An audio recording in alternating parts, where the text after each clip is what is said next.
વિદ્યાર્થી મિત્રો, ધોરણ 11 ઇકોનોમિક્સ પાર્ટ 2 મૂળભૂત ખ્યાલો અને સંકલ્પનાઓ. બરાબર, આપણે ગયા લેક્ચરમાં સંપત્તિ એટલે શું તેના લક્ષણો જોયા. સંપત્તિના લક્ષણો અને સંપત્તિનો અર્થ. બરાબર, હવે આપણે સંપત્તિના પ્રકારો. સંપત્તિના બે પ્રકારો છે. પહેલા સંપત્તિની વ્યાખ્યા શું છે આપણે જોઈ લઈએ. બાહ્ય ઉપયોગી, વિનિમય પાત્ર અને અછતવાળી વસ્તુ, એને શું કહેવાય? સંપત્તિ. આ ટૂંકમાં વ્યાખ્યા છે, પછી તમારે એમને એક કે બે લાઈનમાં સમજાવવાની. ટૂંકમાં લખવી તો લખાય, એક માર્કમાં લખી શકાય કે બાહ્ય ઉપયોગી અને વિનિમય પાત્ર અને અછતવાળી વસ્તુ, એને શું કહેવાય છે? સંપત્તિ કહેવાય.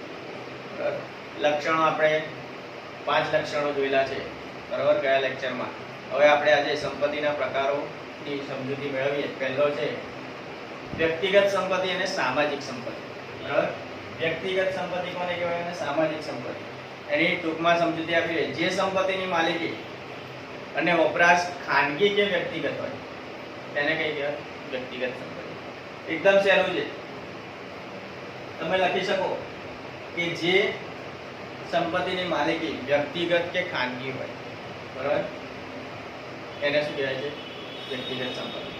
જે સંપત્તિની માલિકી અને વપરાશ સમાજ સમૂહ દ્વારા થતી હોય એને કહ્યું કે સામાજિક અથવા સામૂહિક સંપત્તિ. બરાબર, બસ ટૂંકમાં આટલું જ આપણે લખવાનું છે અંદર. બરાબર, સમજાવવાનું કોઈ છે નહીં.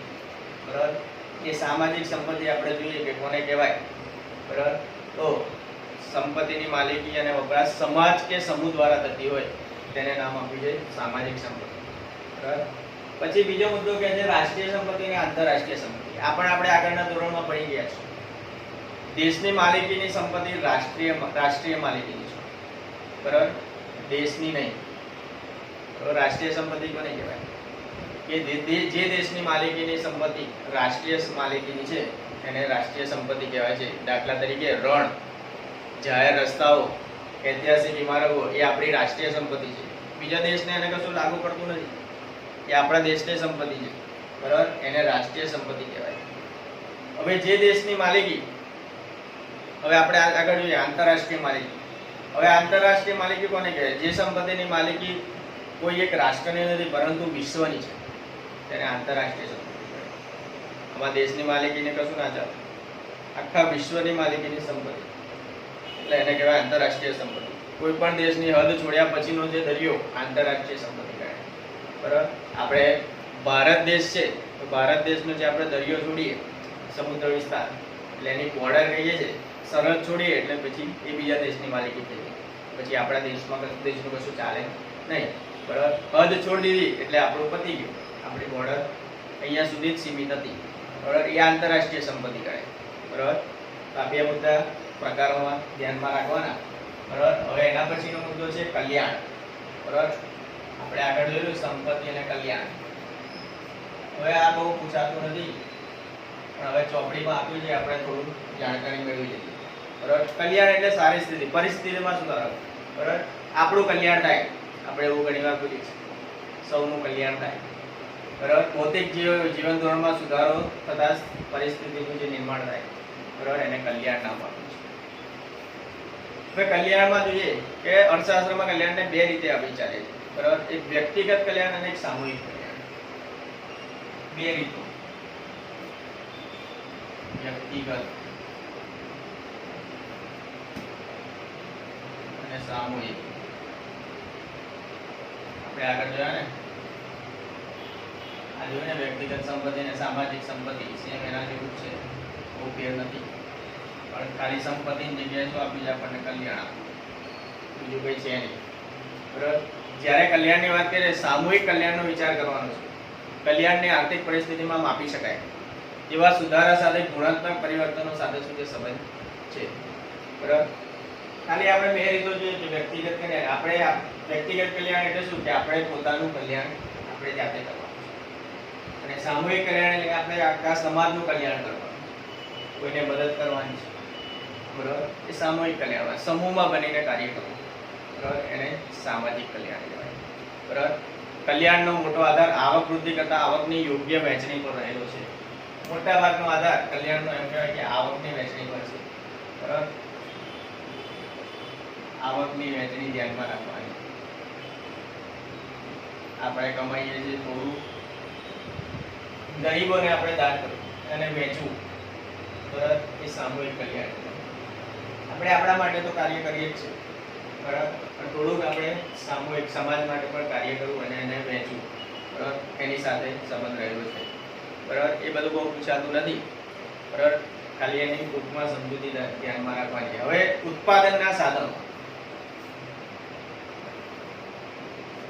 ધોરણ 10 માં આ આવી ગયા છે, આપણે ભણી પણ ગયા છે. ઉત્પાદનના સાધનો કદાચ કોઈને યાદ હોય ભૂલથી, બરાબર, આમ તો યાદ નહીં હોય, મતલબ વાસ્તી બંધ થઈ જાય. ઉત્પાદનના સાધનો કેટલા અને કયા કયા? ઉત્પાદનના સાધનો 4 છે: જમીન, મૂડી, શ્રમ અને નિયોજન. બરાબર, આવતું હતું આવું કદાચ યાદ હોય તો મેં કીધું ને. એના લક્ષણો પણ આપણે આગળ જોઈએ છે, પહેલા થોડીક માહિતી મેળવી લઈએ. હવે ઉત્પાદનના સાધનોમાં જોઈએ કે માનવીની જરૂરિયાતો આપણે આગળ જોઈએ કે અમર્યાદિત છે, આપો એટલું ઓછું. જરૂરિયાતની પૂર્તિ માટે આપણે વસ્તુ અને સેવાનું ઉત્પાદન કરીએ છીએ, આગળ આપણે આવી ગયું છે, બરાબર. હવે ઉપયોગિતા ગુણનું સર્જન એટલે તૃષ્ટિ ગુણનું સર્જન કરવાની પ્રક્રિયા ઉત્પાદન. દાખલા તરીકે હવે ઉત્પાદન કોને કહેવાય?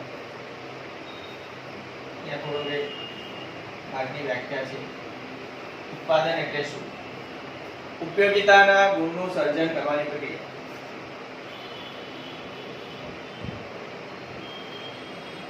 ગુણનું સર્જન કરવાની પ્રક્રિયા, બરાબર, એને નામ આપ્યું ઉત્પાદન.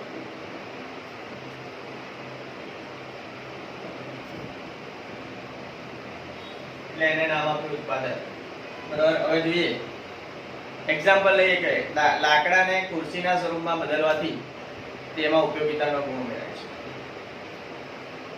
ખુરશી લાકડાને ખુરશી બનાવવા માટે શું જોઈશે? તો લાકડું જોઈશે ને. તો લાકડામાંથી શું બનાવવાનું? ખુરશી બનાવવાની પ્રક્રિયા, એને ઉપયોગિતાનો ગુણ ધરાવે છે. એટલે આપણે જોઈએ છે પ્રથમ સ્વરૂપ બદલવાથી, સ્થળ બદલવાથી, સમય બદલવાથી તૃષ્ટિ ગુણમાં, ઉપયોગિતાના ગુણમાં શું થાય છે? બદલાવ થાય છે. એક જગ્યાએથી બીજી જગ્યાએ આપણે જઈએ, સ્થળ બદલ્યું કહેવાય. એક સ્વરૂપમાંથી બીજું સ્વરૂપ બનાવીએ, બરાબર, તો એટલે એમાં ઉપયોગિતાનો ગુણ રહેલો છે. હવે ઉત્પાદનના મુખ્ય 4 સાધનો છે: જમીન, મૂડી, શ્રમ અને નિયોજક. બરાબર, આપણે એની માહિતી મેળવીએ. જમીન, મૂડી, ઉત્પાદનના સાધનો, એનો પરિચય. જમીન, મૂડી, શ્રમ અને નિયોજક 4 સાધનો છે એના, બરાબર. હવે 4 માહિતી. ઉત્પાદનનું મૂળ તો 2 જ સાધનો છે, આમ જોવા જઈએ તો 2 જ છે. કોણ ખબર છે? એક કુદરત અને બીજો માનવી. જે પૃથ્વી પર નંગ છે આપણે સજીવ માણસોમાં આવી જાય, અને કુદરતે જે સર્જન કરેલી વસ્તુઓ છે, બરાબર. હવે ઉત્પાદનના 4 સાધનો. એટલે પહેલું સાધન છે ભૂમિ. ભૂમિ એટલે આપણે શું કહીએ? જમીન. પહેલું સાધન છે. એના લક્ષણો પણ આવશે આમાં. 10માં લક્ષણો હતા, બરાબર. આમાં લક્ષણો આપેલા છે આ લોકોએ. જમીન એટલે પહેલા એ ખબર હોવી જોઈએ. જમીન એટલે આપણે શીખી ગયા છે ભૂમિ, પૃથ્વીની ઉપરની સપાટી, જેના પર માણસ શું કરે છે? વસવાટ કરે છે, રહે છે. આપણે હવામાં તો રહેતા નથી, આપણે ક્યાં રહીએ છીએ? જમીન પર. જમીનનો વિસ્તૃતર છે પ્રોફેસર માર્શલ, બરાબર. આ નંગ આપણને દરેક જગ્યાએ નડશે જ ચોપડીની અંદર, બરાબર. માર્શલ. મનુષ્યને ઉત્પાદનમાં મદદરૂપ થતા કુદરતી પરિબળો એટલે જમીન, બરાબર. એટલે હવા, પાણી, સૂર્યપ્રકાશ, આબોહવાનો સમૂહ એટલે જમીન. વિસ્તૃત થોડી વ્યાખ્યા આપી છે, બરાબર, પણ આપણે ધ્યાનમાં એક જ વ્યાખ્યા લેવાની છે, બરાબર. 2 વ્યાખ્યા આપણને આપી. જમીન એટલે પૃથ્વી ઉપર ઉપરની સપાટી પર જેમ આપણે વસવાટ કરીએ છીએ, માનવી વસવાટ કરે છે, એને જમીન નામ આપ્યું. અને બીજો અર્થ એવો થાય છે કે હવા, પાણી, સૂર્યપ્રકાશ, આબોહવાનો સમૂહ એટલે જમીન, બરાબર. તમને જે શૈલી પડે એ તમે લખી શકો, બરાબર. હવે એના લક્ષણો જોઈએ. કુદરતી બક્ષિસ છે, અહીંયા લખીએ છીએ, અહીંયા લખું છું લક્ષણો, બરાબર. જમીન એ કુદરતી બક્ષિસ. જમીન એ કુદરતી બક્ષિસ. જમીન એ કુદરતી ભેટ છે, એના પર આપણે કોઈ જ ખર્ચ કરવો પડતો નથી, બરાબર. આપણને કુદરત દ્વારા સર્જન થયેલી છે, બરાબર. માનવ સર્જિત, કારણ કે જમીન માનવે બનાવી નથી. જમીનનો પુરવઠો કેવો છે? જમીનનો પુરવઠો સ્થિર છે, કારણ કે જમીન એક જગ્યાએ બીજી જગ્યાએ ખસેડાતી નથી. એ જે જગ્યાએ મળી છે એ જગ્યાએ રહેશે. એ સ્થિર છે, એનો પુરવઠો સ્થિર છે.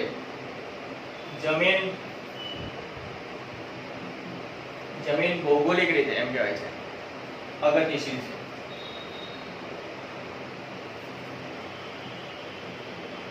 આ બધા લક્ષણો છે. એક જ લાઈનના જે પરીક્ષા પૂછાય છે કે જમીન ભૌગોલિક રીતે જોઈએ તો અગતિશીલ છે, એની ગતિ કરતું નથી, બરાબર. તેની ફળદ્રુપતા જુદી જુદી હોય છે. ફળદ્રુપતા જુદી જુદી,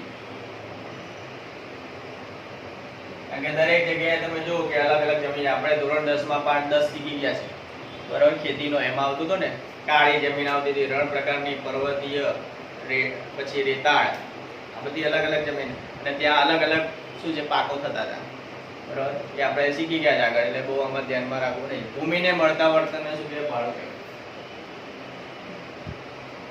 ભૂમિને મળતા વર્તનને ભાડું. આપણે જમીન ભાડે આપી, દર મહિને આપણને એનું શું મળે? ભાડું મળે. જમીન આપણી છે, આપણે એનું ભાડું દર મહિને આપણને મળે, એટલે એમાંથી જે આપણને વળતર મળે એને આપણે શું નામ આપ્યું? ભાડું. બીજો મુદ્દો છે શ્રમ, બરાબર. શ્રમ એટલે મહેનત. આપણી ભાષામાં કહીએ કે અન્ય વ્યક્તિની દેખરેખ હેઠળ વળતરની અપેક્ષા સાથે. હવે શ્રમ બે પ્રકારનો હોય છે, એક માનસિક શ્રમ અને એક શારીરિક શ્રમ, બરાબર. શિક્ષક શું કરે છે? માનસિક શ્રમ કરે છે. અને જ્યારે મજૂર શું કરે છે? શારીરિક શ્રમ કરે છે. દરેકના શ્રમ અલગ અલગ છે. ડોક્ટર શું છે? માનસિક શ્રમ કરે છે, બરાબર. એટલે દરેકના અલગ અલગ છે.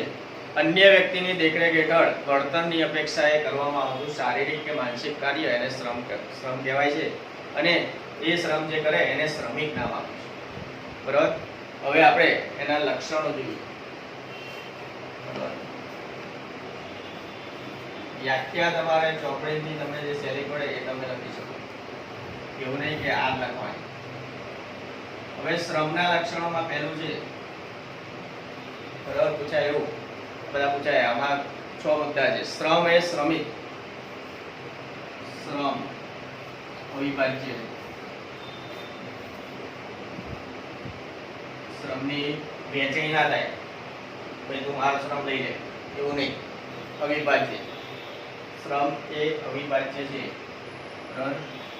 એની વહેંચણી થઈ શકતી નથી. શ્રમ નાશવંત છે.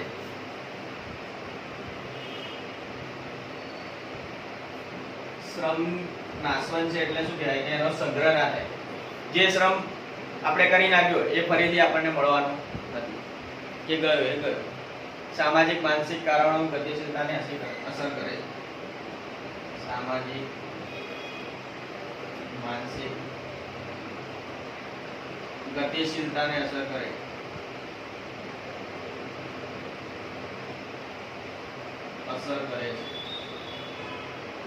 ઘણી વાર એવું થાય કે બીમાર પડ્યા, બરાબર, તો આપણે મગજ ચાલે જ નહીં, કામ કરવામાં મન લાગે જ નહીં, ગતિશીલતાને અસર કરી. એટલે એટલા સમયે આપણે શું છે? કામ વગર ઘરમાં રહેવું પડે છે. દરેક શ્રમિકની કાર્યક્ષમતા જુદી હોય છે. દરેક શ્રમિકની કાર્યક્ષમતા કેવી હોય છે? જુદી. મજૂર જેટલું કામ કરે એટલું બીજો વ્યક્તિ કામ કરી શકતો નથી, બરાબર. શિક્ષક કામ કરે છે, મજૂર કામ કરે છે, તો એ બેમાં ડિફરન્સ, કારણ કે કાર્યક્ષમતા દરેકની છે અલગ અલગ છે, બરાબર. પછી 5મો મુદ્દો કે છે શ્રમના પુરવઠાનો આધાર વસ્તી પર છે. અહીંયા લખો છો શ્રમના કેટલો પુરવઠો રાખવો એનો આધાર કોની પર છે? વસ્તી. ભાઈ વસ્તી કેટલી છે એના પ્રમાણે આધાર નીકળે, બરાબર. શ્રમ કેટલો મહેનત કેટલી કરવાની છે એનો પુરવઠાનો આધાર વસ્તી પર રહેલો છે. શ્રમને ચૂકવાતા વળતરને વેતન કહેવાય. ચૂકવાતા પેલામાં શું આવતું? ભાડું આવતું હતું ને. આમાં શું વેતન એટલે શું કહેવાય? પગાર. બરાબર. આ 6 મુદ્દા છે. શ્રમને ચૂકવાતું જે વળતર, આપણે જે કામ કરીએ છીએ એનું વળતર આપણને મહિને મળે અથવા રોજ મળે એને શું નામ આપ્યું? વેતન. એટલે આપણે ભાષામાં શું કહે છે? પગાર. બરાબર. એટલે આ 6 મુદ્દા શ્રમના છે. આ જે 5 મુદ્દા છે એ જમીનના છે. બરાબર. હવે ત્રીજો મુદ્દો જે આવે છે કે મૂડી. બરાબર. મૂડી એટલે શું?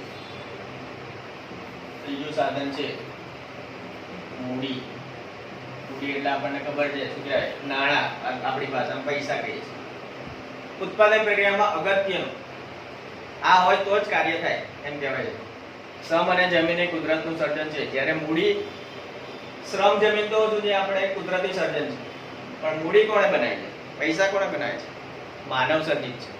બરાબર. માનવે તૈયાર કરેલા છે. મૂડી એટલે શું કહેવાય? ભૌતિક વસ્તુઓ જે ઉત્પાદનમાં આપણને શું મદદરૂપ થાય છે.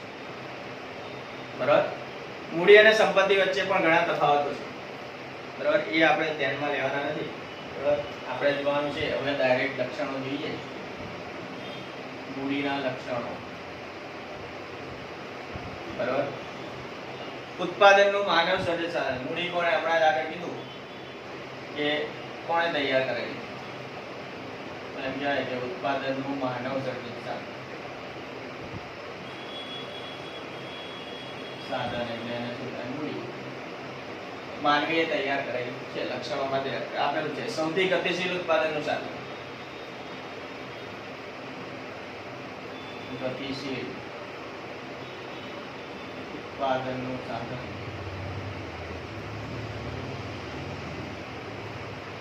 કે પૈસા આવે ને જવાના જ છે. પૈસા આવે ને વપરાવાના છે. ગતિશીલ અને ઝડપ ચાલુ છે. અછત ધરાવતું સાધન. ઘણી વાર આવે છે. અત્યારે સમયગાળો જેવો છે, મૂડીની અછત છે, કોરોનામાં ચાલે જ છે. અછત ધરાવતું સાધન. પૈસાનો અભાવ હોય. અછત એટલે પૈસા નથી અથવા ઓછા છે. બરાબર. અને મૂડીનું વળતરને શું કહેવાય? વ્યાજ કહેવાય. મૂડીનું વળતર વ્યાજ કહે છે. પૈસા આપણે કોઈને આપ્યા વ્યાજે, એનું વ્યાજ આપણને મળે, એનું વળતર મળે, એને શું કહેવાય? વ્યાજ કહેવાય. આ મૂડીના 4 લક્ષણો છે. એના પછીનો છેલ્લો જે છે એને શું કહેવાય છે? નિયોજક. 4 સાધનો પરીક્ષામાં IMP છે પૂછાય છે. બરોબર. એટલે તૈયાર કરવાના. નિયોજક ત્રણેય ભેગા કરો. આપણે ટૂંકમાં એમ કહીએ ત્રણેય વસ્તુ ભેગી કરો. જમીન, શ્રમ અને મૂડી ત્રણેયનું સર્જન જે થયું એના દ્વારા શું છે? નિયોજક તૈયાર થયું. ઉત્પાદનના સાધનો આ ત્રણેયનું સંયોજન થઈને ભૂમિ, શ્રમ અને મૂડી ત્રણેયનું સંયોજન થઈને શું બન્યું? નિયોજક બન્યું. બરાબર. આ ટૂંકમાં વ્યાખ્યા છે. નિયોજક સ્વતંત્રપણે જોખમ ઉઠાવે છે. એનું વળતર નિશ્ચિત નથી. કોઈક વાર નફો થાય, કોઈક વાર ખૂટે જાય. આપણે એકાઉન્ટમાં પડી છે નફો ને ખોટ. બરાબર. એ આવે જ છે. હવે એના લક્ષણો જોઈએ. તે આર્થિક નિર્ણયો કરે. નિયોજક શું કરે? નિયોજક એટલે વ્યક્તિ જ છે. આર્થિક નિર્ણયો. આર્થિક નિર્ણયો કરે છે. બરાબર. જે કંપનીમાં જે અથવા ફેક્ટરી ખોલી છે તો એના જે નિર્ણય કરવાની જે સત્તા છે એ નિયોજકની છે. બરાબર. પછી તે જોખમ ઉઠાવે છે. શરૂઆતમાં શું છે? એને જોખમ જ હોય. કંપની ચાલશે કે નહીં ચાલે એ બધું આની નિયોજક પર છે. જોખમ ઉઠાવવાની પ્રક્રિયા. બરાબર. નિયોજક શક્તિ એ ગુણ છે. પણ એ કોઈ કામ કરવું છે એટલે એને જોખમ ઉઠાવ્યું. નિયોજક શક્તિ એ ગુણ છે. બરાબર. અને ચોથું એમ કહેવાય છે તેના મળતા વળતરને નફો કહેવાય.